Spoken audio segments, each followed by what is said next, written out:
Davíð, loksins. Já, þetta er búið að vera löng bið, sérstaklega eftir síðasta leikinn í fyrra á okkar heimavelli og bara stórkostlegt að ná að klára þetta. Þið eru alltaf á yfirvegaðir. Já, ég hefði nú alveg viljað sjá okkur í þessum leik, þar sem við stjórnuðum nú tempóinu í leiknum alveg þannig til að við skorum 2-1 markið.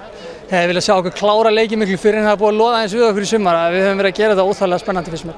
Það er skilað ykkur. Já, það hefur skilað sér, það er kannski betra að gera þetta bara spennandi og halda þetta út og heldur en að skora 2 mörk í byrjun og hefur maður kannski klúrað sinni í jafntefli, ég veit það ekki. Mér er reyndar eiginlega alveg drullu saman núna, ég er bara fáránlega ánægður með að hafa náð að klára þetta. Þetta er náttúrulega búið að vera krefjandi tímabil að miklu leyti, það er náttúrulega búið að vera mikil pressa á okkur, aðalega frá okkur sjálfum og svo náttúrulega utan að koma til pressa líka en við erum bara búin að ná að klára það sem er frábært sko. Og hvað skilaði sér þessum árangri? Bara góð samheldni í liðinu, við bara vorum allir stafrunir í því, sérstaklega sem voru eftir tímabilið fyrra að við ætlum ekki að láta þetta gerast aftur. Það væri komin tími til að vinna Íslandsmótið aftur og koma bikarnum hingað í Kaplakrika og ég held að það hafi verið aðal ástæðan, bara eins og ég segja, vorum stafrunir í því að vinna titilinn alveg frá því að við byrjum að æfa í nóvember aftur. Það var smá pirringur í liðinu mitt sumar.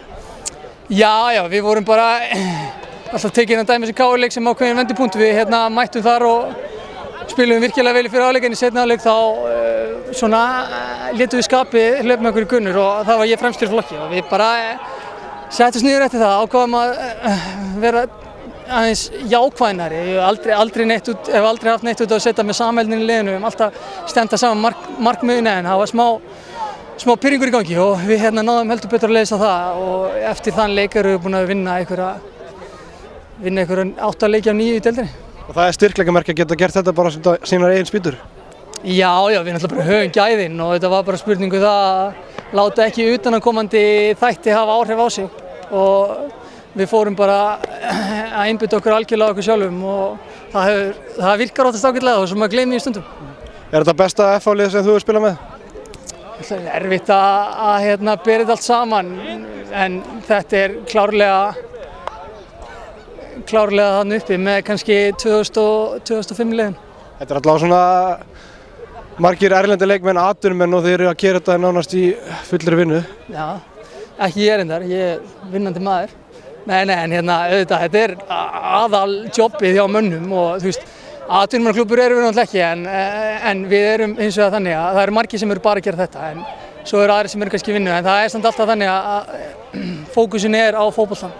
Og enda er ekkert annað hægt ef það ætlar að vera í þessu að fullum krafti og það er bara vonandi að við höldum áfram að taka fleiri skref og förum lengra í Evrópukeppninni og kannski förum að fara aðeins lengra í bikarnum, ekki að vera að pæla eitthvað mikið í því núna sko. En er þetta ekki mikilvægt líka bara fyrir félagið að landa þessum titli eftir hvað 30 ára bið? Jú, auðvitað og það er bara vilji í félaginu að vera á toppnum, bæði hjá leikmönnum, þjálfurum, stjórnum, stuðningsmönnum og það er bara frábært að við leikmenn getum fært klúbbnum þetta, fært þeim bikarinn aftur heim. Það er það sem við viljum að hann sé hérna. Og þið eru með allt til alls til að halda því áfram? Já, klárlega aðstæðan verður bara betri og betri og